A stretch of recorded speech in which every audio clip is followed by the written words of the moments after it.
하나님의 말씀 로마서 12장 1절로 13절까지입니다. 신약성경 296쪽 로마서 12장 1절로 13절까지 말씀입니다.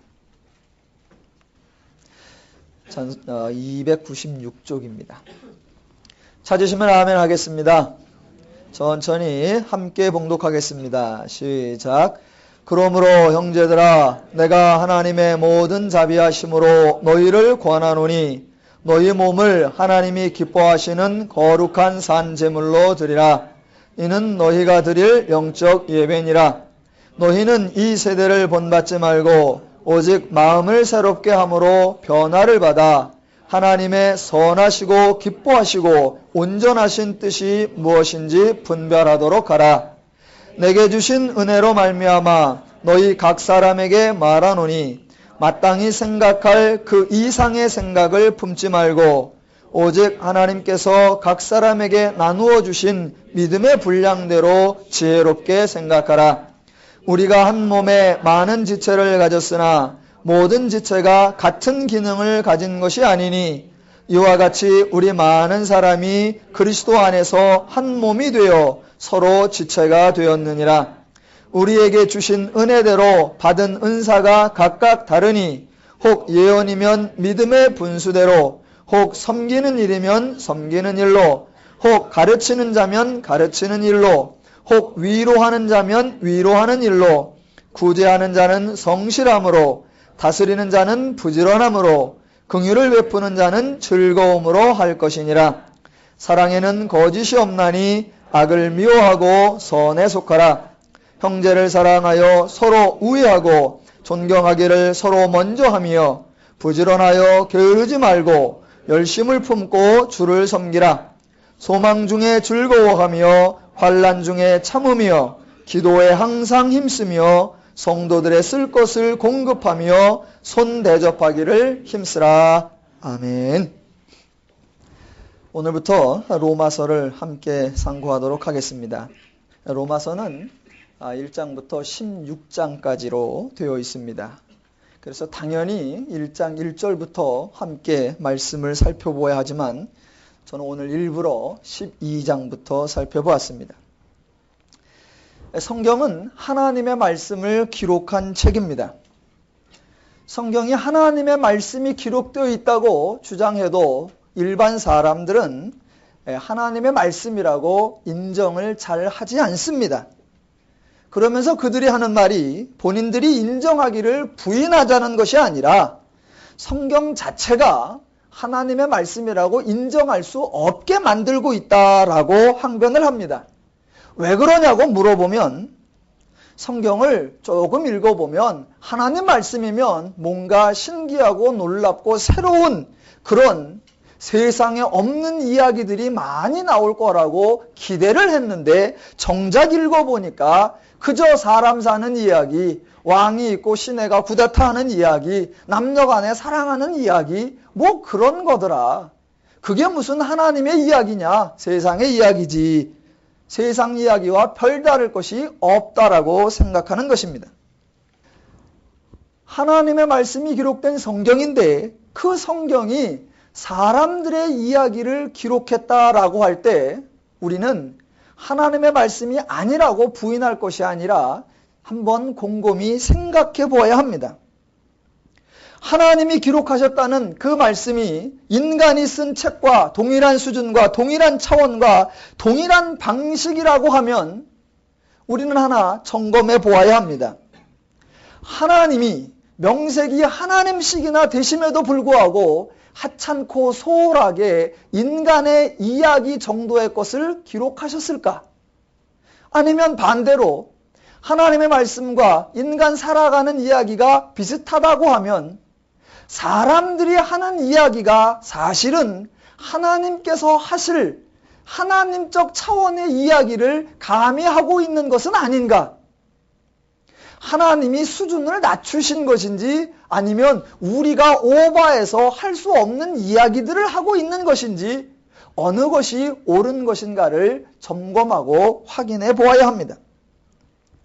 로마서는 총 16장으로 되어 있는데 1장부터 읽지 않고 12장을 첫 시간에 여러분에게 함께 나누려고 하는 이유는 바울이 로마서를 쓰면서 정작 이야기하고 싶었던 본질은 바로 12장부터 15장까지이기 때문입니다.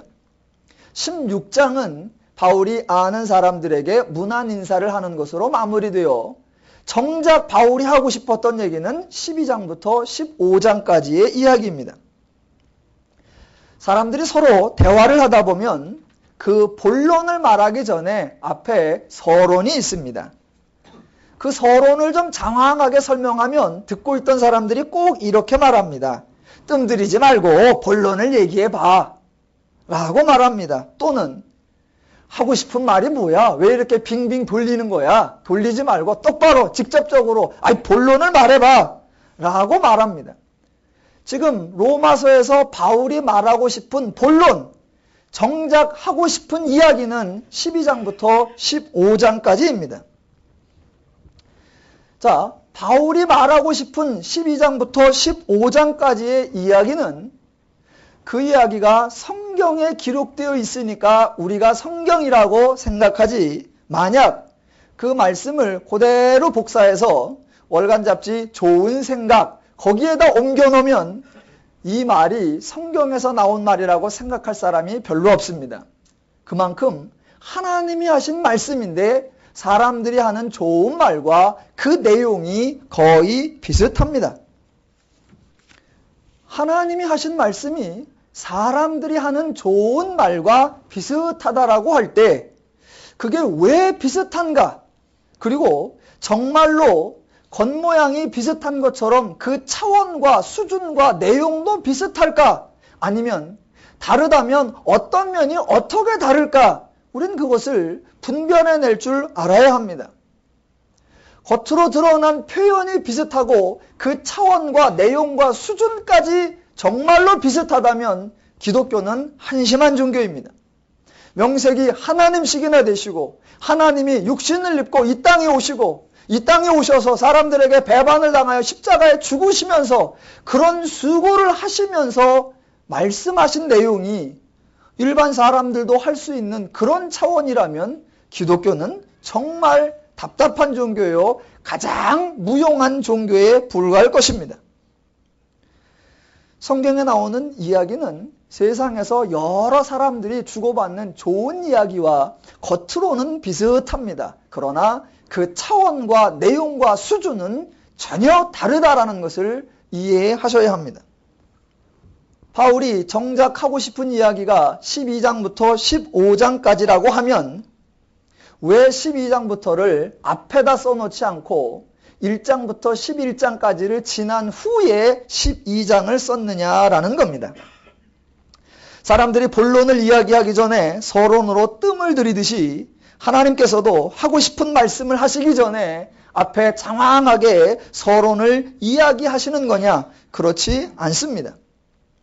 하고 싶은 말씀이 12장부터이지만 로마서가 1장부터 이런 순서로 쓰여 있는 것이 옳은 것이며 이것이 기독교의 특징을 나타내주는 것입니다. 1장부터 11장까지가 있어야만 12장은 비로소 존재할 수 있습니다. 이 성경의 구조, 성경의 순서를 이해하셔야 합니다. 많은 사람들이 성경이 구약과 신약으로 되어 있습니다. 그때 생각하기를 결론은 신약이다. 구약은 예언이고 구약은 예표고 구약은 앞으로 일어날 일을 얘기해 준 거고 그것의 실체, 그것의 완성, 그것의 구현이 신약이다. 그러니까 중요한 것은 신약이다 라고 생각하여 혹자들은 성경책도 나누어서 신약만 들고 다니시는 분도 있습니다. 그런데 구약이 없으면 절대로 신약을 이해할 수 없고 구약이 없으면 신약은 그 의미를 가질 수가 없습니다. 12장부터 15장까지의 말씀은 1장부터 11장까지의 하나님의 말씀이 없으면 도무지 이루어질 수 없는 것입니다. 12장부터 15장까지 우리 성도들에게 이렇게 행하라 라고 요청되는 권면들이 있습니다. 그 권면들은 지독히 평범한 것들입니다. 사람들이 성경을 보면서 어이없어 하는 거는 뭔가 하나님을 향하여 신을 위하여 거창하고 위대하고 어렵고 힘든 무엇인가 특별한 것이 있을 줄로 기대하는데 읽어보니까 그런 게 없다라는 것 때문에 허무해합니다. 오늘 12장부터 15장까지의 몇몇 구절을 제가 한번 살펴보겠습니다. 오늘도 읽은 말씀 중에 10절부터 한번 살펴보면 형제를 사랑하여 서로 우애하고 존경하기를 서로 먼저 하며 부지런하여 게으르지 말고 열심을 품고 주를 섬기라. 소망 중에 즐거워하며 환난 중에 참으며 기도에 항상 힘쓰며 성도들의 쓸 것을 공급하며 손 대접하기를 힘쓰라. 성경에 나오는 하나님의 말씀입니다.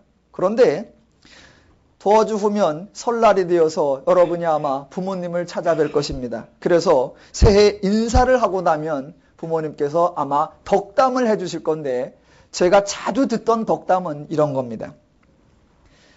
그래, 이제 형제간에 우애 있게 지내고 오늘 읽은 본문하고 비교를 해보십시오. 형제간에 우애 있게 지내고 새해도 부지런히 일하고 그리고 꿈을 잃지 말고 희망을 가져. 조금 힘들다고 포기하지 말고 꼭 참으며 주변 사람들과 사이좋게 참 잘 지내고 특별히 손님 대접하기를 힘써라. 그게 다 복받는 비결이다. 많이 들어보셨지요? 지금 제가 어른들에게 듣는 그 덕담이라고 한 내용과 오늘 10절부터 12절에 있는 내용은 거의 같습니다. 그러니까 성경에 특별한 얘기가 아닙니다. 13장으로 가보겠습니다. 13장 1절에 가보면 각 사람은 위에 있는 권세들에게 굴복하라. 관원들은 선한 일에 대하여 두려움이 되지 않고 악한 일에 대하여 되나니 내가 권세를 두려워하지 아니하려느냐. 선을 행하라. 그리하면 그에게 칭찬을 받으리라. 같은 얘기입니다. 14장으로 가볼까요? 또 같아요. 14장 13절부터 보시면 그런즉 우리가 다시는 서로 판단하지 말고 도리어 부딪힐 것이나 거칠 것으로 형제 앞에 두지 아니할 것을 주의하라. 다른 표현으로 옆에 사람을 배려할 줄 알아라. 15장에 가볼까요? 1절 우리 강한 자가 마땅히 연약한 자의 약점을 담당하고 자기를 기쁘게 하지 아니할 것이라. 우리 각 사람이 이웃을 기쁘게 하되 선을 이루고 덕을 세우도록 할지니라. 공익광고에서 많이 듣는 얘기죠. 나 혼자만 잘 사는 것이 아닙니다. 어렵고 소외되고 홀로 있는 분들과 함께 사랑을 나눕시다. 사랑을 나누면 행복은 더욱더 커집니다. 공익광고위원회. 지금 성경에 나오는 하나님의 인간을 향하신 권면이나 그 얘기가 같아요. 주변의 어르신들이나 은사들을 찾아뵈었을 때 들을 수 있는 덕담하고 똑같습니다. 그런데 그런 덕담과 성경의 말씀이 겉으로 드러난 이야기는 같은데 그 내용은 전혀 다르다라고 하는 차원을 여러분이 분별하셔야 한다는 겁니다. 자, 우리가 흔히 그런 덕담을 들었을 때 나타내는 반응은 이렇습니다. 예, 알겠습니다. 그래, 나도 새해부터 마음 먹고 새롭게 살아봐야지. 열심히 살아봐야지. 대부분 그런 결심을 합니다. 그런 결심을 정초에 했는데 이제 11월이나 12월쯤 가면 언제나 결론이 비슷하죠. 아유, 올해도 열심히 살려고 작정을 했었는데 열심히 살지 못한 것 같아요. 아쉬움이 많아요. 예, 이런 정초와 연말을 지금 수십 년째 반복하고 계시죠. 세상 사람들은 그렇게 합니다. 좋은 말을 들었을 때 그렇게 결심하다가 나중에 안 된 것을 아쉬워합니다. 그런데 그런 습관이 성경에 나타난 하나님의 말씀을 들을 때도 똑같이 합니다. 왜냐하면 성경 말씀도 목사님이 전해주시는 말씀도 그럼 좋은 말이지 그대로 하면 다 옳은 거지 나에게 이로운 거지. 그래서 설교를 들을 때 성경 공부를 들을 때 하나님 말씀을 읽을 때 언제나 동일한 반응을 보입니다. 그래, 나도 마음 먹고 새해부터는 새롭게 살아야지. 그래, 올 한 해는 나도 한번 말씀대로 살아봐야지. 그렇게 결심을 하고 다짐을 합니다. 그래놓고 또 연말이 되면 송구영신 예배 때 1시간씩 회개하죠. 주여 나의 연약함을 불쌍히 여기시고 마음은 언의로 내 육신이 약한 것을 돌보아 주옵소서. 이거는 성경이 어떻게 다르며 기독교가 어떻게 다르며 하나님이 어떻게 다른가를 전혀 이해하지 못하는 방식입니다. 12장부터 등장하는 성경의 가르침을 실천하기 위해서는 성도는 결심과 다짐과 각오가 필요한 것이 아닙니다.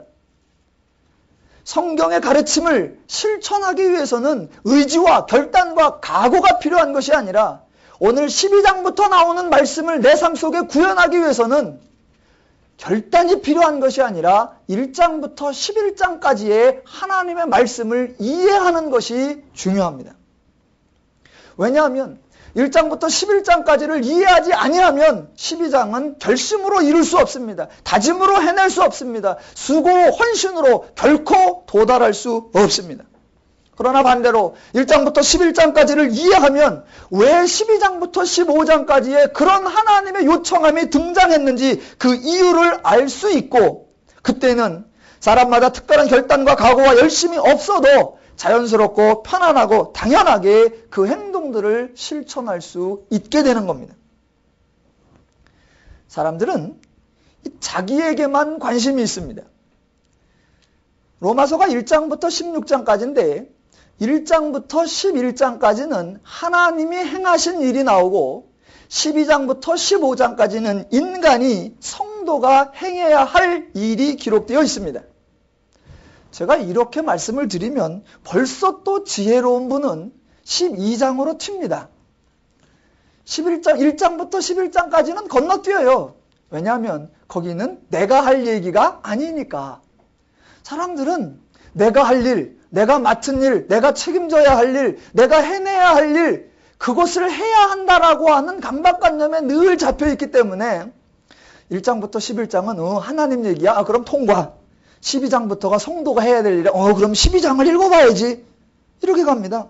그리고 12장부터 읽어보고 나도 이렇게 해봐야 되겠구나. 나도 이렇게 실천해야 되겠구나. 내가 이렇게 순종해야 되겠구나. 라고 갖은 결단을 해보고 그것으로 안 되면 금식도 해보고 노력을 합니다. 그런데 그렇게 해서는 안 됩니다.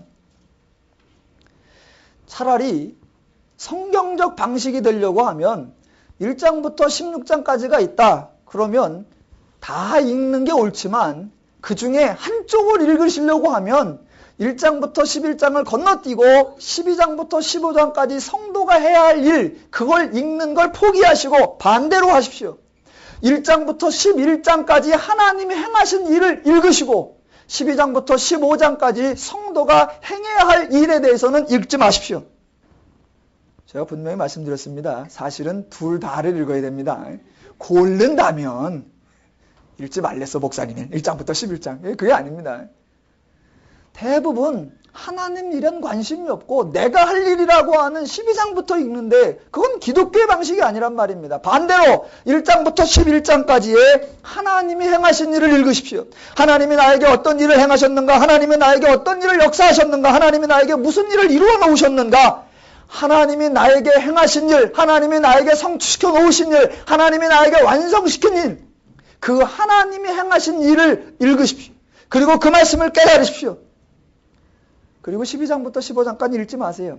그리고 나서 한참 있다가 12장부터 15장을 읽어보시면 내가 벌써 12장부터 15장까지에 나타난 하나님의 말씀들을 행하고 있잖아? 라는 것을 깨달을 수 있습니다.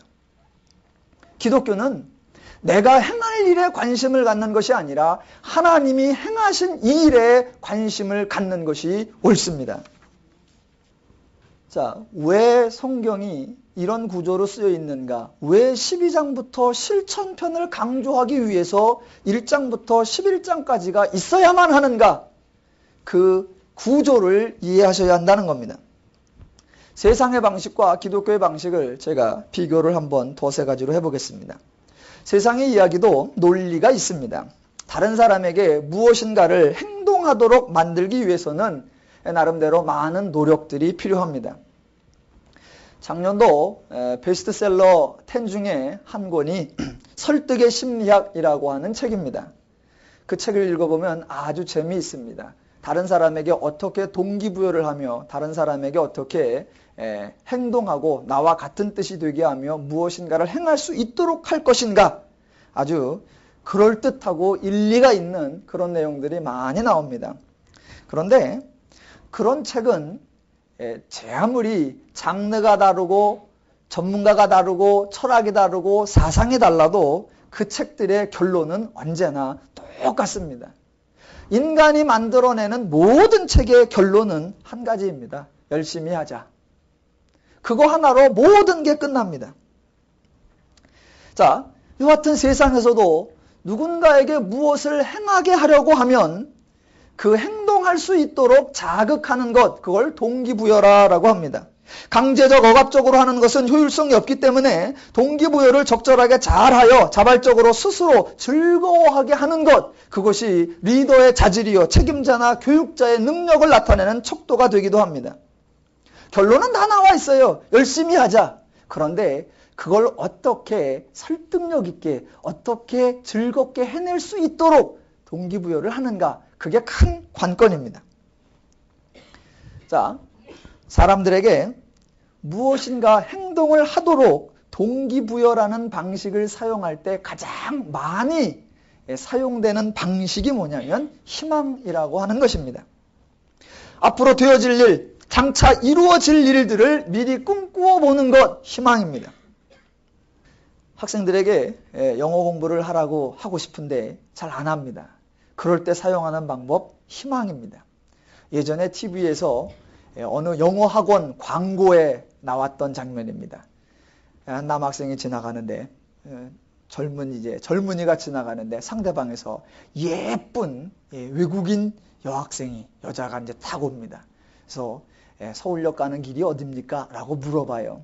그랬더니 한 남자는 아주 난처하고 당황한 표정으로 무슨 표정이냐는 듯이, 무슨 말이냐는 듯이 그러다가 쑥스럽게 돌아서 가고, 그 다음에 한 젊은이가 나와서 영어로 주고받으면서 대화를 하고 장면이 딱 바뀌면 그 아름다운 외국인 여학생과 한국의 젊은 남자가 손붙잡고 데이트하는 장면이 나옵니다. 봐라, 영어 공부를 하면 선택의 폭이 넓어질 수 있다. 그래서 공부를 하게 만드는 동기부여. 그때 동기부여 받아서 공부한 사람도 있는데 동기부여를 못 받은 사람은 민족의 자존심을 꺾었다는 둥, 그런 어거지를 쓴 사람도 있습니다. 또 어떤 백수가 있어요. 일을 죽어라고 안 해. 그럼 어떻게 하면 저 사람에게 이 일을 시킬까? 그때도 또 희망이라고 하는, 꿈이라고 하는 것을 사용합니다. 멋진 스포츠카를 타고 선글라스 하나 딱 끼고 진짜 고속도로를 신나게 달리는 그런 장면을 보여주고, 당신도 저렇게 될 수 있다. 어떻게 하면? 열심히 하면. 또 어떤 부인이 씀씀이가 많이 해퍼요. 좀 절약을 하게 했으면 좋겠는데 도무지 말을 안 들어. 절약을 할 수 있게 동기부여를 해야 됩니다. 그러면 그 부인 앞에 온갖 유비쿼터스 시스템이 다 장착되어 있는 정말 살기 좋은 아파트를 딱 보여줍니다. 당신도 저 집에서 살 수 있습니다. 이렇게 좁은 집에서 이렇게 뒤죽박죽 사는 게 아니라 편안하고 편리하게 살 수 있습니다. 어떻게 하면? 조금만 절약하면. 동기부여가 확 됩니다.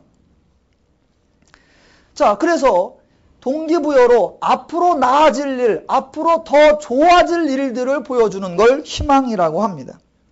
그 희망을 보여준 후에 언제나 결론은 당신도 저 사람처럼 될 수 있습니다. 열심히 일하세요. 이렇게 말하면 너무 수준이 얕고 천박해 보이죠. 그래서 약간 고상하고 약간 우아하게 표현을 해야 됩니다. 그래서 그럴 때 철학자의 어떤 유명한 문구나 영화의 명대사를 동원하면 훨씬 더 설득력이 있습니다. 아무 것이 없을 때도 당신에게 남은 것이 있습니다. 그것은 바로 희망입니다. 없나요?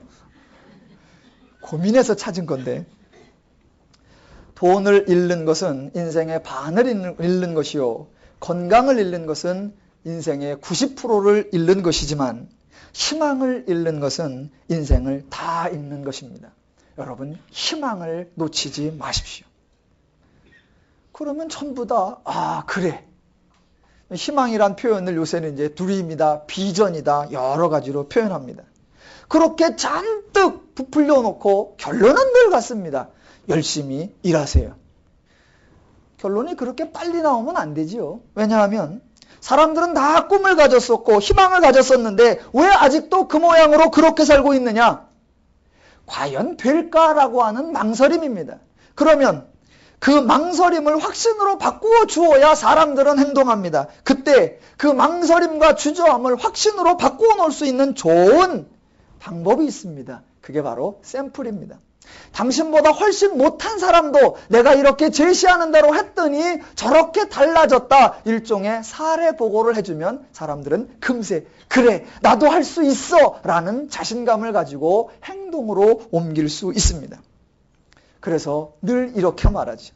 지금 당신 앞에 있는 저 다이아몬드 회원님도 불과 몇 달 전에는 당신과 같았었습니다. 아니 당신과 비교도 안 될 정도로 수준이 없었습니다. 그런데 지금은 다이아몬드 회원님이 되었고 다음 달에 사파이어 프리미엄 골드 회원님이 되십니다. 제가 보기에 당신은 저 사람보다 훨씬 빨리 훨씬 높아질 수 있을 것 같습니다. 자, 이제 열심히 해봅시다. 어떤 철학자나 교육자가 나와서 고상하게 얘기하면 희망이라고 하고 어떤 기업체의 중견 간부가 나와서 리얼하게 얘기하면 허황된 꿈이라고 얘기합니다. 그런데 희망이라는 표현이나 허황된 꿈이라는 거나 사실은 다 같은 겁니다. 어떤 사람이 좀 없는 사람이 미래에 대한 좋은 좀 소망을 가지면 그거를 말 그대로 소망이다, 희망이다 라고 합니다. 그런데 기왕에 좀 가진 사람이 좀 더 가지려고 하면 그거는 욕심이다 라고 해서 욕을 합니다. 희망하고 욕심하고 사실은 다 그게 그겁니다. 결국 현재는 아무것도 된 것이 없지만 그래도 안 된다고 생각하는 것보다는 내일은 오늘보다 나을 것이다 라는 희망을 갖는 것이 그래도 낫지 않느냐 라면서 설득하는 것입니다. 아직 되어진 것은 없지만 열심히 하면 될 수 있다 라고 말하는 것을 조건적이라고 합니다. 세상의 방식은 늘 그렇게 등장하는 것입니다. 열심히 하자. 그때 이제 그러면 당신이 하는 대로 하기만 하면 되는 겁니까? 책임지시겠습니까? 라고 물으면 그럴 수는 없지요. 그래서 이제 한마디 꼭 보완책을 달고 가지요. 물론 다 된다는 보장은 없습니다. 그러면 사람들이 아무도 안 하죠. 그러니까 다 된다는 보장이 없습니다. 라는 말을 또 교묘하게 바꿉니다. 열심히 해봅시다. 될 수 있습니다. 어떻게? 이제 성공은 당신 손에 달려 있습니다. 당신이 얼마나 열심히 하느냐에 따라 저 희망을 당신의 것으로 만드느냐 아니면 희망 그대로 두느냐입니다. 당신도 될 수 있습니다. 결국은 다 본인의 문제로 귀결되어 버리고 결론은 열심으로만 남습니다. 결론은 열심입니다. 남들 잘 때 나도 자고 남들 일할 때 나도 일해서는 절대로 남을 이길 수 없습니다. 남들 하는 방식으로는 도무지 남과 차별화를 얻을 수 없습니다. 더 빨리, 더 멀리, 더 높이 한 번에 전화라도 더 하고 한 번에 문자라도 더 보내십시다. 열심히 합시다. 그래서 희망을 현실로 만들어냅시다. 이게 세상의 방식입니다. 어떤 행동을 만들어내기 위하여 동기부여라는 이름으로 사용하는 희망의 방식입니다. 기독교는 이거하고는 전혀 다른 방식이어야 한다는 겁니다. 그런데 제가 정말 속상해하고 안타까워하는 이유는 기독교는 전혀 다른 방식이어야 하는데 오늘날 교회들에서 사용하는 방식이 세상의 방식과 다르지 않다라고 하는 것이 속상한 겁니다. 물론 교회는 교회의 방식인 것처럼 보여주기 위해서 용어들만 다 바꾸어 놓았습니다. 세상에서 말하는 희망을 교회에서는 상급이다, 면류관이다, 축복이다 라고 용어를 바꾸어 놓았고 세상에서 말하는 열심을 교회에서는 헌신이다, 충성이다, 순종이다 라고 표현만 바꾸어 놨습니다. 그리고 실제로 하는 방식은 똑같습니다. 교회들이 하고 있는 왜곡된 방식, 그릇된 방식을 한번 제가 예를 들어 보겠습니다. 먼저 하나님의 축복에 대해서 이야기를 합니다. 부자가 되는 것, 건강해지는 것, 자녀가 잘 되는 것, 승진하는 것, 여러 사람들이 바라고 소망하는 것들을 마치 손에 쥘 수 있다는 듯이 이야기를 합니다. 세상에서 말하는 희망을 주는 것하고 같습니다. 그리고 나서는 그 모든 이야기가 남의 이야기가 아니라 당신의 이야기다라고 하고 세상에서 샘플, 사례 보고를 드는 것처럼 교회도 사례 보고를 합니다.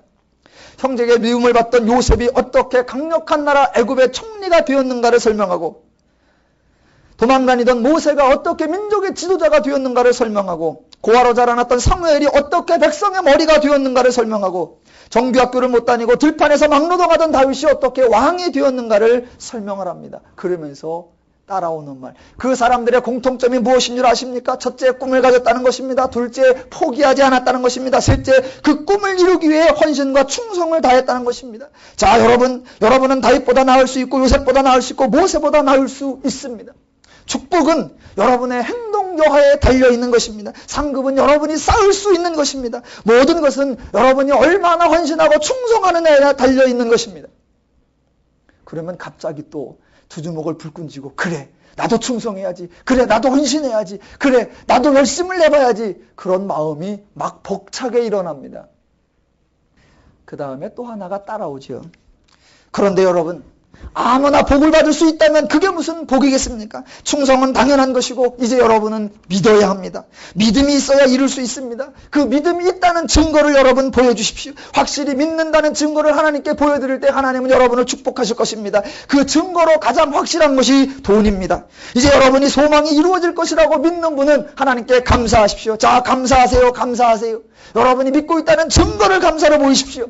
말로는 누가 못 믿겠습니까? 여러분이 증거를 보이고 순종할 때에 하나님께서는 여러분을 복 주실 것입니다. 믿습니까? 제가 너무 리얼했나요?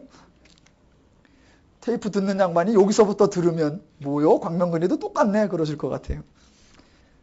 이런 방식은 기독교라기보다는, 아니라고는 제가 차마 말을 못하겠고, 슬픈 기독교요, 안타까운 기독교요, 속상한 기독교요, 민망한 기독교요, 초라한 기독교요, 이름만 기독교입니다. 기독교의 방식은 이런 것하고 전혀 다른 것입니다. 기독교의 세상과는 다른 방식을 여러분은 성경을 통해서 발견할 것이고, 이 로마서를 해나가면서 여러분은 이해하실 수 있을 겁니다. 12장 이하의 실천으로 옮기기를 요청받는 그러한 행동을 내가 직접 행할 수 있기 위해서는 세상적 동기부여가 필요한 것이 아니라 1장부터 11장까지 나오는 그 말씀을 이해해야 하는 것입니다. 그 사람들은 성경의 말씀을 가르치는 일이 아니라 저들을 어떻게 하게 할까 여러 가지 동기부여의 방식을 사용합니다. 성경의 방식과 다릅니다. 1장부터 11장까지는 당신이 그렇게 행동했을 때 얻을 수 있는 여러 상급과 면류관과 축복에 대해서 한마디도 없습니다. 1장부터 12장을 읽어봤을 때 여러분이 희망이 되고 꿈이 되고 비전이 될 수 있는 말씀이 한 구절도 없습니다. 1장부터 11장까지를 읽으면 여러분이 각오와 결단을 해내게 할, 그렇게 동기부여가 될 만한 그런 요소가 하나도 없습니다. 왜냐하면 기독교는 그런 종교가 아니기 때문입니다. 1장부터 11장까지는 앞으로 여러분에게 이루어질, 장차 되어질 장밋빛 꿈이 담겨 있는 것이 아니라 이미 저와 여러분에게 이루어진 하나님의 역사하신 사실들이 기록되어 있습니다. 이미 여러분이 소유하고 계신 하나님의 축복들이 담겨 있습니다. 이미 여러분에게 주어주신 하나님의 은혜가 기록되어 있습니다. 그 하나님의 행하신 일을 이해하면 내가 작심을 하는 것이 아니라 자연스럽게, 이를 악물고서가 아니라 여유롭게, 사생결단의 의지로 하는 것이 아니라 편안하게 실천할 수 있는 힘이 저절로 나타나는 것, 이게 성경의 방식이요 기독교의 방식입니다. 세상은 조건을 말하고 기독교는 결과를 말합니다. 그래서 세상은 미래를 얘기할 때 교회는 현실을 얘기하는 것이고, 세상은 꿈을 얘기할 때 교회는 구원을 얘기하는 것이고, 세상은 비전을 얘기할 때 교회는 향유를 얘기하는 것이고, 세상은 희망을 얘기할 때 교회는 누림을 이야기하는 것이 정상인 것입니다. 세상의 교훈과 기독교의 가르침이 다른 이유는, 세상은 내가 하지 않으면 아무것도 되어지는 것이 없다라고 하는 것이고, 기독교는 내가 하지 아니하였어도 하나님이 나를 위해 수고하시고 하나님이 나의 문제를 해결해 주셨다고 하는 하나님의 은혜가 존재한다는 것입니다. 세상 사람들이 희망을 가지는 자라면 성도는 희망을 성취한 자입니다. 세상 사람들이 꿈을 꾸는 자라면 성도는 꿈을 이룬 자들입니다. 세상의 사람들이 행복을 추구하는 자라면 성도는 행복을 누리는 자들입니다. 예, 아멘을 안 하셔도 제가 슬퍼하거나 좌절하거나 낙담하지 않을 것입니다. 다음 주부터 제가 로마서 1장부터 11장까지의 하나님이 어떻게 무슨 일을 얼마나 해놓으셨는가를 하나하나 살펴보면 저와 여러분의 가슴 속에서 하나님의 역사하심에 대한 벅찬 감동이 아멘으로 터져 나올 줄로 믿습니다. 세상 사람들은 흔히 이렇게 말합니다. 희망만 가지고도 살아갈 만한 힘이 있다라고요. 희망만 가지고도 살아갈 만한 힘이 있다라고 하면 희망을 성취한 자는 얼마나 삶이 재미있겠습니까?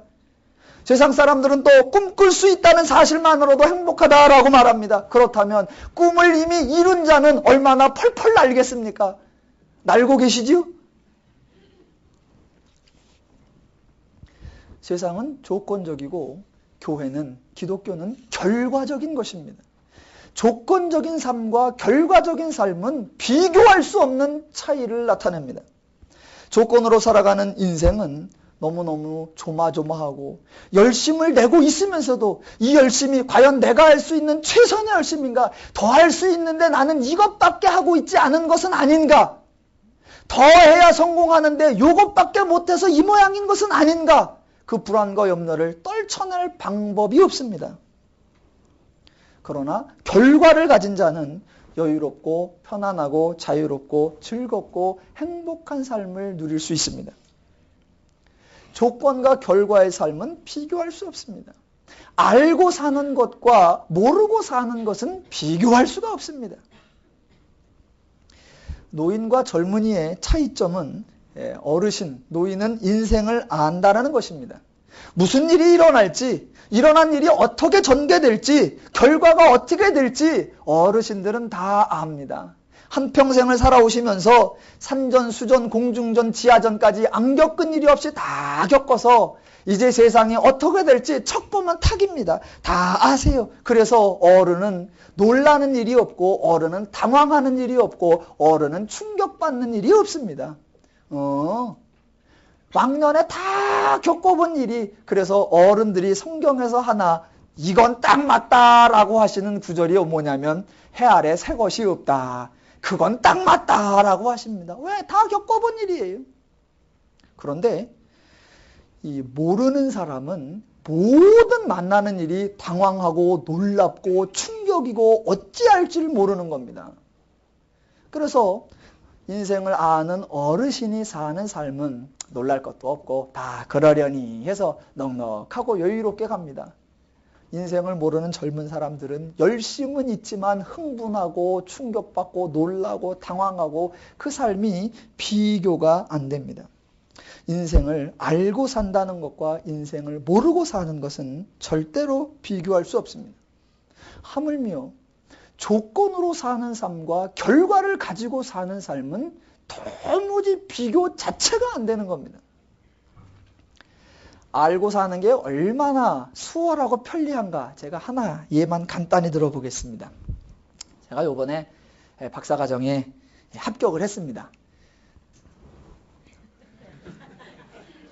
좋아 좀 해주세요. 그냥. 그런데 한 번에 붙은 게 아니라 재수를 했어요.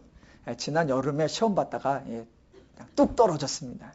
그 시험 과목 중에 제2외국어라는 게 있는데 제가 이제 독일어를 선택해서 시험을 봤는데 박사과정 시험 보러 가서 제2외국어 독일어 100지를 딱 냈습니다. 세상에 박사과정 와갖고 100지를 내는 인간이 있나? 냈습니다. 그리고 나서 이제 면접할 때 교수님을 만나서 제가 말씀을 드렸습니다. 예, 제가 독일어를 배운 적이 없습니다. 그런데 공부는 하고 싶습니다. 다른 학교에 보니까 조건부 입학이라는 게 있습니다. 일단 입학을 받아주고 학교를 다니면서 그 학점을 취득하면 이제 인정을 해주는 다른 학교에 그런 게 있으니까 이 학교도 그걸로 날 좀 받아주십시오. 학교에서 그런 걸 생각은 해봤는데 아직 결정되지는 않았으니까 넌 탈락이다. 그래서 이제 제가 떨어졌습니다.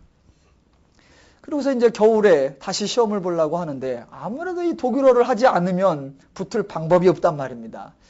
그래서 어떡하나 하다가 에이씨 한번 가서 보자 라고 이제 서점에 가서 외국어 코너에 가서 보니까 최신 독일어 문법 그런 게 하나 있더라고요. 그래서 하나를 딱 골랐습니다.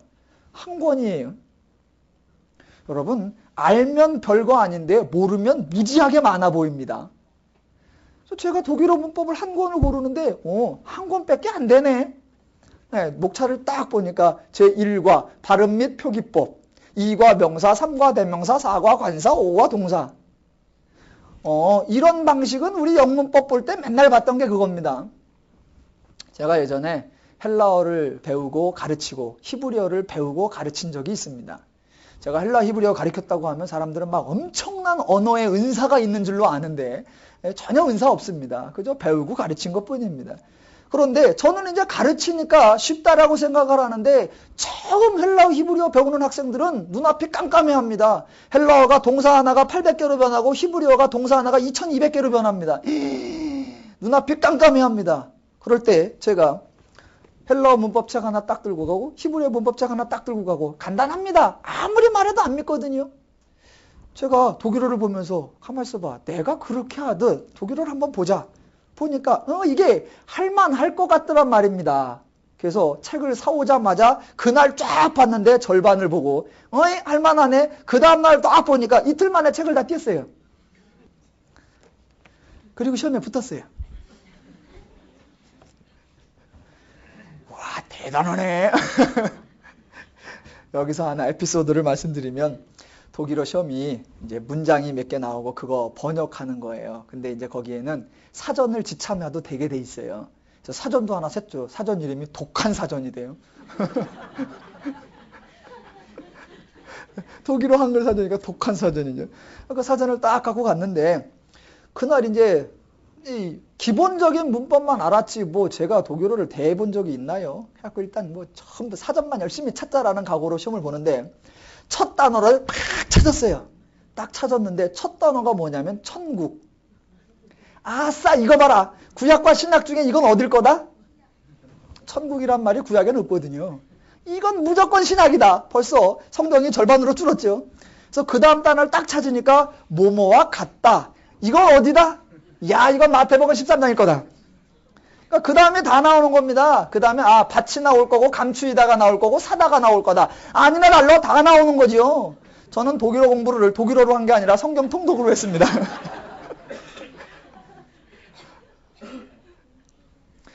뭐 신학대학원 박사과정 그런 거 공부하실 분은 내일부터 성경 통독 나오시면 준비가 다 되는 겁니다. 제가 잘났다는 얘기를 하려고 하는 얘기가 아니라 헬라어, 히브리어 공부하는 걸 배우고 가르쳐 본 경험이 있어서 공부하는 방식을 알으니까 생전 처음 보는 독일어도 갖다 놓으니까 금세 볼 수 있더란 말입니다. 알고 한다는 게 이렇게 편리하고 알고 한다는 게 이렇게 쉬운 거란 말입니다. 하물며 조건으로 어떻게 될지도 모르는 인생을 일단 해보자라고 하는 인생과 하나님이 이미 다 이루어 놓으셨다라는 결과를 가지고 있는 인생은 전혀 차원이 다르다라고 하는 것입니다. 어르신들이 인생을 알기 때문에 인생을 아는 게 참 쉽죠. 그런데 절대로 또 안 쉽습니다. 왜냐하면 이제 막 알만하면 이제 연세가 들어 있으신 거예요. 그래서 인생을 아시는 분이 꼭 하는 말, 야 내가 20년만 젊었어도 20년 젊었으면 아직 인생을 몰랐어. 성경을 알고 사는 것과 성경을 모르고 사는 것, 인생을 알고 사는 것과 인생을 모르고 사는 것은 전혀 다릅니다. 노인과 청년 중에 인생을 아는 노인이 인생을 살아가기에 놀랍고 당황할 일이 없다라고 하고 그래서 인생을 넉넉하고 여유롭고 편안하게 살 수 있다라고 하면 인생 정도가 아니라 영생을 알고 있는 성도는 인생의 일이 손바닥처럼 보여야지요. 인생이 어떻게 흘러갈 것이며 이 세계가 어떻게 흘러갈 것이며 성도는 그것을 볼 수 있어야 합니다. 보이시는 분 아멘. 안 보이시는 분은 다다음 주 성경의 초점에 오시면 다 보여드립니다. 또 가서 우리 목사님이 계시를 받았대. 전 그런 적 없습니다. 어떻게 될 일인가 다 보여준대. 계시록을 풀어준대. 저 그런 거 못 풉니다. 왜냐하면 성경이 창조부터 완성까지 하나님의 역사를 주관하신 장면들이 다 나오기 때문에 성경을 알면 인생 살아가는 걸 알게 돼 있고 그 아는 것은 어떻게 지혜롭게 살아서 내가 성공할 것인가가 아니라 하나님이 성도를 얼마나 벌써 성공한 자로 행복한 자로 완성시켜 놓았는가를 성경이 가르쳐주고 있는 것이란 말입니다. 기독교는 세상과 다른 것이요. 성도라는 존재는 세상 사람들과는 전혀 다른 존재입니다. 만약 기독교가 열심을 강조한다라고 하면 이건 뭔가 2% 부족한 것입니다. 또 기독교가 하나님이 하신 일 말고 내가 해야 할 일을 강조한다면 이거는 한 20% 부족한 겁니다. 기독교가 하나님이 완성하신 일이 아니라 기독교가 희망을 강조하고 꿈을 강조한다면 이거는 한 200% 부족한 겁니다. 기독교가 하나님을 강조하면 그것이 옳은 것입니다. 기독교가 은혜를 강조하면 그것이 정상입니다. 기독교가 성도됨을 강조하면 그것이 옳은 것입니다. 기독교가 누림을 강조하면 그것이 맞는 것입니다. 오늘 12장에서 많은 사람들이 놓치는 것 하나를 확인하고 넘어가 보겠습니다. 행동을 하도록 만들 때 동기부여를 씁니다. 그래서 처음에는 좋은 말로 설득도 하고 권면도 하고 요청도 하고 감언이설로 꼬시기도 하고. 그런데 그런다고 사람이 잘 듣나요? 아무리 얼르고 달래고 그래도 잘 행동을 옮기지 않습니다. 그러면 사람들은 그 다음 단계로 넘어가는데 그 다음 단계가 협박입니다.